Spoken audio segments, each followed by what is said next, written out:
अस्सलाम वालेकुम students, welcome to science academy.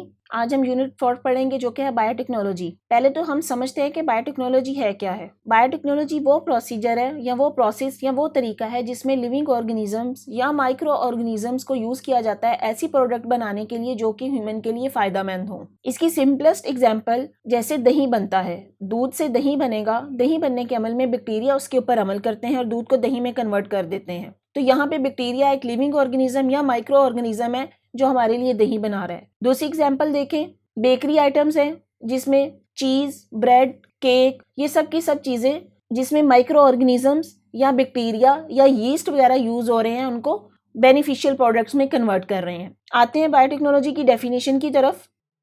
Ji, biotechnology, इसकी डेफिनेशन दी गई है। Biotechnology is the use of the living cells and organism in products and processes that can improve the quality of life. क्या मतलब हुआ कि biotechnology वो तरीका है जिसमें लिविंग ऑर्गेनिजम्स या माइक्रो ऑर्गेनिज्म को यूज़ किया जाता है इस तरीके से कि वो क्वालिटी ऑफ लाइफ को इम्प्रूव करते हैं। क्वालिटी ऑफ लाइफ को इम्प्रूव करने का मतलब है ह्यूमंस को फ़ायदा देते हैं। Micro organisms are used in making bread, yogurt, cheese, vinegar and several medicines. तो ये माइक्रो ऑर्गेनिज्म ये चीज़ें बनाने में हेल्पफुल है। आगे बायोटेक्नोलॉजी के कुछ प्रोसीजर या कुछ तरीके बताए गए हैं जिसमें नंबर 1 पे आता है फर्मेंटेशन। अब फर्मेंटेशन वो तरीका है जिसमें शुगर को कन्वर्ट किया जाता है एसिडिक या उसकी अल्कोहलिक फॉर्म में, और इस तरीके में बहुत ज़्यादा एनर्जी रिलीज होती है और ये एनर्जी जो है वो यूज़ होती है एक्टिविटीज़ के लिए। अगला तरीका जो बायोटेक्नोलॉजी का बताया गया है टिश्यू कल्चर। टिश्यू कल्चर वो टेक्निक है जिसमें कोई ऑर्गेनिज्म अपने आउटर इन्वायरमेंट में without their parent cell grow किया जाता है। Outer environment means may be किसी लेबोरेटरी में उसको ग्रो किया जाए। देन आता है जेनेटिक इंजीनियरिंग। बायोटेक्नोलॉजी का यहाँ पे जो तीसरा तरीका बताया गया है वो है जेनेटिक इंजीनियरिंग। अब जैसे नाम से ही जाहिर है जेनेटिक का मतलब है यहाँ पे जीन्स का या डीएनए का कोई रोल होगा। तो जेनेटिक इंजीनियरिंग जिसमें डीएनए में अल्ट्रेशन की जाती है किसी भी ऑर्गेनिज्म के। तो fermentation, tissue culture and genetic engineering are the processes and technique in which micro organism are used for making many industrial products and in the research work. तो इस तरीके से ये तरीके ह्यूमन बींग्स को फायदा देने के लिए यूज किए जा रहे हैं। आते हैं हम अपने पहले तरीके की तरफ जो कि है जेनेटिक इंजीनियरिंग। अब जैसे कि मैंने एक्सप्लेन किया, जेनेटिक इंजीनियरिंग वो तरीका है जिसमें किसी भी ऑर्गेनिज्म की जीन्स को अल्टर किया जाता है या चेंज किया जाता है। जेनेटिक मटेरियल में चेंजिंग लाने को हम कह रहे हैं जेनेटिक इंजीनियरिंग, और इस तरीके में माइक्रो ऑर्गेनिजम्स यूज होते हैं। इसकी डेफिनेशन देखें, genetic engineering is an advanced technique in biotechnology in which scientists select and isolate the useful genes from one organism, donor organism, and insert into another organism, usually bacterium. अब यहाँ पे क्या बात की गई है कि जेनेटिक इंजीनियरिंग वो एडवांस टेक्निक है जिसमें साइंटिस्ट क्या करते हैं, किसी भी ऑर्गेनिज्म की जीन्स को सिलेक्ट करते हैं और आइसोलेट करते हैं। आइसोलेट का मतलब है उस जीन को उस ऑर्गेनिज्म से अलग कर लिया जाता है, और इस ऑर्गेनिज्म को क्या कह रहे हैं, डोनर ऑर्गेनिज्म। डोनर का मतलब होता है देने वाला। तो वो ऑर्गेनिज्म जिसकी जीन्स को आइसोलेट किया जा रहा है उसको हम बोल रहे हैं डोनर ऑर्गेनिज्म। अब ये आइसोलेट की हुई जीन्स को इंसर्ट किया जाता है किसी दूसरे ऑर्गेनिज्म में, और वो दूसरा ऑर्गेनिज्म क्या है जिसको हम मोस्टली जो है बैक्टीरिया यूज करते हैं। जी, मैं दोबारा इसको बात को एक्सप्लेन कर रही हूँ कि जेनेटिक इंजीनियरिंग वो टेक्निक है जिसमें साइंटिस्ट किसी भी ऑर्गेनिज्म की जीन्स को लेते हैं और इस जीन देने वाले ऑर्गेनिज्म को हम बोल रहे हैं डोनर ऑर्गेनिज्म, और इस जीन को किसी दूसरे ऑर्गेनिज्म जो कि मोस्टली बैक्टीरिया होता है उसमें एंटर कर दिया जाता है। अब क्योंकि जो बैक्टीरिया जिसमें जीन एंटर की गई है तो उसके भी जेनेटिक मटेरियल में चेंजेस आ जाती है, तो इसलिए इसको हम बोल रहे हैं ट्रांसजेनिक ऑर्गेनिज्म। ट्रांस का मतलब होता है चेंज हो जाना या उसमें तब्दीली आ जाना, और जेनिक मीन उसके जेनेटिक मटेरियल में। क्योंकि बैक्टीरिया में जब कोई फॉरेन जीन एंटर की जाती है तो उसके भी जेनेटिक मटेरियल में तब्दीली आ जाती है, इसलिए इसको हमने नाम दे दिया ट्रांसजेनिक ऑर्गेनिज्म। और जो जीन हमें चाहिए होती है या the inserted gene produce the desire product protein in the transgenic organism, कि जब वो ट्रांसजेनिक ऑर्गेनिज्म में जाती है तो ये जीन की कॉपीज हमें मिल जाती है। किस तरीके से मिलती है वो भी आगे डिटेल में पढ़ते हैं। अगला है जी importance of bacteria in genetic engineering. Genetic engineering में बैक्टीरिया की क्या इंपॉर्टेंस है। अब क्यों जेनेटिक इंजीनियरिंग में बैक्टीरियल सेल ही यूज किया जाता है, इसकी कुछ रीजंस हैं। सबसे पहली जो इसकी रीजन है कि बैक्टीरिया सेल जो है वो सिंपल होता है और इसको ग्रो करना आसान है। ग्रो करने से मुराद है इसकी पॉपुलेशन ग्रो करना, उसकी पॉपुलेशन बढ़ाना बहुत आसान है। नंबर 3 इसमें जो पॉइंट है कि it does not have organise nucleus. Bacteria cell जो सिंपल है तो इसके अंदर कोई ऑर्गेनाइज न्यूक्लियस नहीं होता। अगर न्यूक्लियस नहीं है तो फिर इसका जेनेटिक मटेरियल या डीएनए जो बैक्टीरिया के साइटोप्लाज्म में फ्रीली फ्लोट करता है। जैसे यहाँ पे डायग्राम में दिखाया गया है, ये बैक्टीरिया का सेल है, ये उसका जेनेटिक मटेरियल या क्रोमोसोम दिखाए गए हैं जो कि किसी न्यूक्लियस के अंदर इनक्लोज नहीं है बल्कि फ्रीली फ्लोट कर रहा है। इसके अलावा बैक्टीरिया सेल के अंदर छोटे छोटे एडिशनल डीएनए के पीसीज हैं जो सर्कुलर हैं और इनको हम नाम देते हैं प्लाज्मिड्स का। तो चौथी बात इसमें जो होगी कि डीएनए के जो सर्कुलर पीसीज जिनको हम नाम दिया गया है प्लाज्मिड्स, वो बैक्टीरिया सेल में प्रेजेंट है और इन प्लाज्मिड को बैक्टीरिया सेल से रिमूव करना आसान है और ये प्लाज्मिड्स किसी फॉरेन जीन को अपने साथ अटैच कर लेते हैं। फिर इसमें एक पॉइंट कि बैक्टीरिया का रेट ऑफ प्रोडक्शन जो है वो बहुत फास्ट होता है। मींस एक बैक्टीरिया सेल जल्दी से रिप्रोड्यूस होके अपने जैसे डॉटर सेल्स बना लेता है। इसमें इसका रेट ऑफ रिप्रोडक्शन 20 मिनट्स है कि after 20 minutes every bacteria cell divide into 2 daughter cells. तो हर 20 मिनट के बाद बैक्टीरिया की पॉपुलेशन जो है वो डबल होती जाती है। तो ये पॉइंट ऐसे हैं जिसकी वजह से हम बैक्टीरिया को जेनेटिक इंजीनियरिंग में यूज करते हैं। नेक्स्ट है introduction of gene into bacterium, कि किस तरीके से बैक्टीरिया के अंदर जीन एंटर की जाती है। तो जेनेटिक इंजीनियरिंग का वो फर्स्ट स्टेप जिसमें जीन इंसर्ट करनी है, सबसे पहले तो इसमें identification and isolation of gene है। आइडेंटिफिकेशन से मुराद कि उस जीन को आइडेंटिफाई करे कौन सी जीन हमें चाहिए जिसकी हमने कॉपीज बनानी है, और आइसोलेशन का मतलब है उसको उस ऑर्गेनिज्म से अलग करना। आइडेंटिफिकेशन और आइसोलेशन के बाद अगला स्टेप होता है कि जीन्स को वहां से निकाला कैसे जाए उस डोनर ऑर्गेनिज्म से। तो उसके लिए कुछ एंजाइम्स यूज किए जाते हैं जो उस जीन को कट करते हैं, cut off the gene from the donor organism. अब ये एंजाइम्स, इनको हम बायोलॉजिकल सीजर्स का नाम भी देते हैं। जिस तरह एक कैंची उसकी मदद से कोई चीज काट सकते हैं, इसी तरह ये एंजाइम उस डोनर ऑर्गेनिज्म की जीन को वहां से काट सकते हैं। अगला स्टेप आता है कि उस आइसोलेटेड जीन जो कि हमने डोनर ऑर्गेनिज्म से कट कर ली है उसको बैक्टीरिया के प्लाज्मिड्स डीएनए के साथ जोड़ दिया जाता है, अटैचमेंट विद प्लाज्मिड्स। अब उसको प्लाज्मिड के साथ अटैच करने के लिए बैक्टीरिया का डीएनए प्लाज्मिड भी उसके सेल से रिमूव किया जाता है और यहाँ पे उसके प्लाज्मिड को कट करने के लिए वही एंजाइम यूज किए जाते हैं जो पहले डोनर ऑर्गेनिज्म से जीन कट करने के लिए यूज किए गए थे। अब बैक्टीरिया के प्लाज्मिड्स के साथ जब डोनर ऑर्गेनिज्म की जीन जोड़ दी गई है तो इस अटैच्ड जीन को दोबारा से बैक्टीरिया के अंदर एंटर किया जाता है। लेकिन यहाँ पे उससे पहले एक टर्म यूज की गई है रिकम्बिनेंट डीएनए। इसका क्या मतलब हुआ कि डोनर ऑर्गेनिज्म की जीन और बैक्टीरिया के प्लाज्मिड डीएनए के साथ जब उसको कंबाइन कर दिया जाता है तो उसको हम रिकम्बिनेंट डीएनए का नाम दे रहे हैं।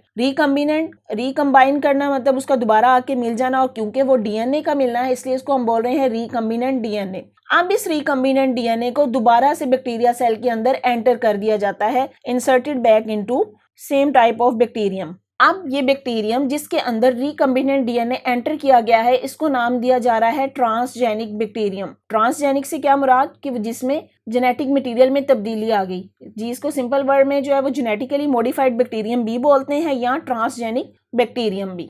इन स्टेप को समझने के लिए आते हैं हम डायग्राम की तरफ, उससे आपको बहुत हद तक क्लियर हो जाएगा किस तरीके से ये जेनेटिक इंजीनियरिंग में जीन्स इंसर्ट की जाती हैं और आइसोलेट की जाती हैं और उसकी कॉपीज हासिल की जाती हैं।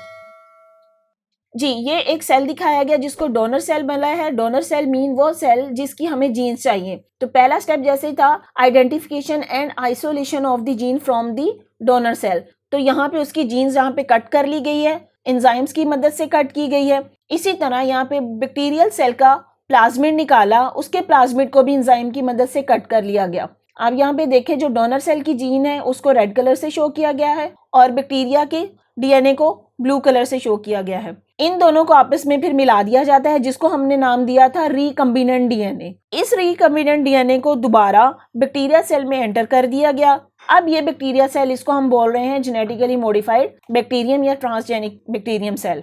अब ये जीन जब इस बैक्टीरिया में आ गई, वो उसकी बॉडी का हिस्सा बन गई, तो बैक्टीरिया सेल जब डिवाइड करेगा अपने जैसे 2 डॉटर सेल बनाएगा। अब बैक्टीरिया सेल डिवाइड होकर 2 डॉटर सेल्स बनाता है, तो इस तरीके से ये इसका जेनेटिक मटेरियल जब डॉटर सेल में जाएगा तो इसकी हमें कॉपीज मिलती जाती हैं। बैक्टीरिया कॉलोनी बनाएगा, हर सेल डिवाइड होता जाएगा तो हमें इस डिजायर जीन की कॉपीज मिलती जाएंगी। जी, नेक्स्ट है जी फर्मेंटेशन। फर्मेंटेशन जैसे मैंने एक्सप्लेन किया था, ये वो प्रोसीजर है जिसमें शुगर मालिक्यूल को ब्रेकअप किया जाता है, इसकी एसिडिक फॉर्म में या अल्कोहल बनता है और इस तरीके में बहुत ज़्यादा एनर्जी रिलीज होती है। अब देखें इसकी definition, it is a catabolic process. Catabolic process वो प्रोसेस है जिसमें रिएक्शन हो तो बहुत ज्यादा एनर्जी रिलीज हो, in which partial degradation of sugar occurs without the help of oxygen. तो यहाँ पे शुगर की पार्शियल डिग्रेडेशन होती है, मींस उसकी कंप्लीट ब्रेकडाउन नहीं होती in the absent of oxygen. Fermentation की यहाँ पे जैसे एक एग्जांपल दी गई है लैक्टिक एसिड फर्मेंटेशन, जो कि मोस्टली बैक्टीरिया और फंजाई में होती है, और इसका काम क्या है, डेयरी प्रोडक्ट्स जैसे कि चीज और योगर्ट बनाने में ये लैक्टिक एसिड फर्मेंटेशन यूज होती है। इसके अलावा यहाँ पे एक और एग्जांपल दी गई है, बेकरी आइटम जैसे ब्रेड बनती है तो ब्रेड के लिए उसका फ्लोर जिसमें स्टार्च और प्रोटीन होते हैं और एंजाइम अमाइलेज यूज होता है। जब इसमें ये यीस्ट ऐड किया जाता है फ्लोर में, तो वो फ्लोर के साथ मिक्स होकर इसकी जब डो बनाते हैं तो कार्बन डाइऑक्साइड रिलीज होती है, जिसकी वजह से ये डो राइज कर जाती है और उसमें कैविटीज या बबल्स अपीयर हो जाते हैं। तो बेसिक मकसद इसका बताने का कि कौन माइक्रो ऑर्गेनिज्म जो है वो हमारी प्रोडक्ट्स बनाने में हेल्पफुल है। नेक्स्ट है जी बायोटेक्नोलॉजी प्रोडक्ट्स। अब हमने बायोटेक्नोलॉजी पढ़ लिया किस तरह जेनेटिक इंजीनियरिंग में जीन्स हासिल की जाती हैं, जीन की कॉपीज बनाई जाती हैं, जेनेटिकली मॉडिफाइड ऑर्गेनिजम्स क्या है और इनको किस तरीके से यूज किया जाता है। जो बायोटेक्नोलॉजिकल प्रोडक्ट्स यहाँ पे बताई गई हैं वो है इंसुलिन। आप इंसुलिन के नाम से तो फेमिलियर होंगे कि कोई शुगर पेशेंट जिसकी शुगर लेवल कंट्रोल ना हो रही है तो कहते हैं जी इंसुलिन के इंजेक्शन लगाया है। अब एक्चुअली इंसुलिन है क्या? Insulin is an animal protein which is produced by pancreas. ये एनिमल प्रोटीन है जो कि इसका पेनक्रियाज प्रोड्यूस करता है, ये नेचुरली बॉडी के अंदर प्रोड्यूस होती है और इसका काम क्या है कि इसने ग्लूकोज लेवल को कंट्रोल करना होता है। अगर किसी वजह से पेनक्रियाज इंसुलिन प्रोड्यूस ना करे तो ग्लूकोज लेवल हमारे ब्लड में राइज हो जाता है, जिसको हम सिचुएशन को हम बोलते हैं डायबिटीज मेलाइटस, या सिंपली इसको हम बोलते हैं शुगर हो गई है। तो शुगर पेशेंट में उसकी शुगर कंट्रोल नहीं होती या उसकी शुगर जो है उसके ब्लड स्ट्रीम में बहुत ज्यादा आ जाती है, उसकी बॉडी के अंदर एब्जॉर्ब नहीं हो पाती है, तो उसको कंट्रोल करने के लिए इंसुलिन लगाई जाती है। इंसुलिन ने इस ग्लूकोज लेवल को ब्लड में कंट्रोल करना होता है। अब पास्ट में क्या किया जाता था, ये इंसुलिन जो है वो एनिमल के पेनक्रियाज से हासिल की जाती थी, लेकिन अब बायोटेक्नोलॉजी प्रोडक्ट की वजह से इंसुलिन प्रोड्यूस करने वाली जीन्स को उस ऑर्गेनिज्म से लिया जाता है और बैक्टीरिया के अंदर जब इंसर्ट करते हैं और जैसे जैसे बैक्टीरिया डिवाइड होता जाता है तो हमें इसकी कॉपीज जो है मिलती जाती हैं। अब यहाँ पे जो दूसरी प्रोडक्ट की बात की गई है वो है वैक्सीन। अब वैक्सीन्स क्या है? Vaccine is the material which contains weakened और killed pathogen disease causing germ and it is used to produce immunity resistance against a disease. अब इसमें कुछ टर्म यूज की गई है, पहले तो आप उसको समझे कि होता क्या है। पहली बात हमने की है वीकेंड और दी किल पैथोजिन। पैथोजिन वो ऑर्गेनिजम्स होते हैं जो हमें डिजीज में या किसी बीमारी में मुब्तला करते हैं, लेकिन वैक्सीन उसी बीमारी के वीकेंड और किल्ड पैथोजिन होते हैं कि जिसमें बीमारी पैदा करने की कुव्वत नहीं होती है। Use to produce immunity. अब इम्यूनिटी क्या है? ये आपके अंदर आपकी बॉडी की पावर है या कुव्वत मुदाफ़त है जिसकी वजह से जिस्म उस बीमारियों के खिलाफ लड़ता है। तो अब वैक्सीन क्या है कि वैक्सीन वो मटेरियल है जो किसी भी डिजीज कॉजिंग पैथोजिन के वीकेंड या किल जर्म होते हैं जिसको बॉडी में एंटर किया जाता है और ये हमारी बॉडी में एंटर होने के बाद हमारी बॉडी की इम्यूनिटी को स्ट्रॉन्ग करते हैं। एक्चुअली होता क्या है कि जब भी ये वैक्सीन हमारी बॉडी में इंजेक्ट की जाती हैं तो ये हमारी ब्लड सेल्स में जाती हैं। हमारी बॉडी के सेल्स या ब्लड सेल्स समझते हैं कि कोई बीमारी पैदा करने वाला जरासीम आ गया, लेकिन एक्चुअली तो हमने ये किल्ड या वीकेंड पैथोजिन जो है वो बॉडी में एंटर किए हैं कि जिनकी बीमारी पैदा करने की कुव्वत बहुत कमजोर कर दी गई है। जब ये ब्लड स्ट्रीम में जाएंगे तो हमारी बॉडी में ब्लड सेल्स एंटीबॉडीज बनाएंगे इनके अगेंस्ट। एंटीबॉडीज का क्या काम है कि उसने इन जर्म्स को या इन पैथोजिन्स को खत्म करना है। अब ये एंटीबॉडीज जो है वो ब्लड में रहती हैं, लेकिन इसके ब्लड में रहने का क्या फायदा होता है कि अगर खुदा ना खास्ता वाकई वही सही वाले जरासीम आ जाएं जो हमारी बॉडी में एंटर हो जाएं तो अब उसके अगेंस्ट ऑलरेडी हमारी ब्लड में एंटीबॉडीज मौजूद थी, वो एंटीबॉडीज उन जर्म्स को या उन पैथोजिन्स को मार देती हैं। तो इस तरीके से ये वैक्सीन जो है वो हमारे लिए हेल्पफुल है कि हमारी इम्यूनिटी को स्ट्रॉन्ग करती हैं। जैसे आपने एग्जाम्पल्स भी इसकी सुनी होगी कि हेपेटाइटिस की वैक्सीन लगाई जा रही है, मीजल्स की वैक्सीन है, टाइफाइड की वैक्सीन है। तो उसमें होता है कि अगर टाइफाइड की वैक्सीन लगाई जा रही है तो टाइफाइड के ही पैथोजिन्स को बहुत ज्यादा कमजोर और वीक कर दिया जाता है कि उनकी बीमारी पैदा करने की कुव्वत नहीं रहती और उनको बॉडी में एंटर किया जाएगा, और जब बॉडी में एंटर करेंगे तो हमारे ब्लड में इसके अगेंस्ट एंटीबॉडीज बन जाएंगी और ये एंटीबॉडीज ब्लड में ही रहेंगी। और अगर खुदा ना खास्ता कोई टाइफाइड का जर्म जब बॉडी में एंटर होगा तो ये एंटीबॉडीज उसको किल कर देंगी। तो इस तरीके से ये वैक्सीन हमारी सेहत को अच्छा करने के लिए यूज हो रही है कि हमें जो स्ट्रॉन्ग बनाती है, हमारी इम्यूनिटी को बहुत ज्यादा स्ट्रॉन्ग कर देती है। तो अब ये वैक्सीन बायोटेक्नोलॉजी टेक्निक यूज करते हुए कैसे बनाई जाती है कि वो ऑर्गेनिज्म जिसके जर्म्स, वीकन जर्म्स हमने लेने हैं, उसको और उसकी जीन्स को लिया जाता है और उसको बैक्टीरिया सेल में एंटर कर दिया जाता है। और जैसे जैसे बैक्टीरियल सेल जनरेट करेंगे, अपनी रिप्रोडक्शन करेंगे, अपनी पॉपुलेशन बढ़ाएंगे, तो इसकी रिक्वायर्ड कॉपीज हमें हासिल होती जाएंगी। जी स्टूडेंट्स, अगर आपको मेरा लेक्चर समझ आया है तो अपने फ्रेंड्स के साथ शेयर करें, मेरी वीडियो को लाइक करें और चैनल को सब्सक्राइब करें। बेल आइकन को क्लिक कर दें ताकि आने वाली हर वीडियो सबसे पहले आपको मिल जाए। और अगर आपने कोई क्वेश्चन करना है तो कमेंट बॉक्स में मुझे कमेंट कर सकते हैं। Thank you.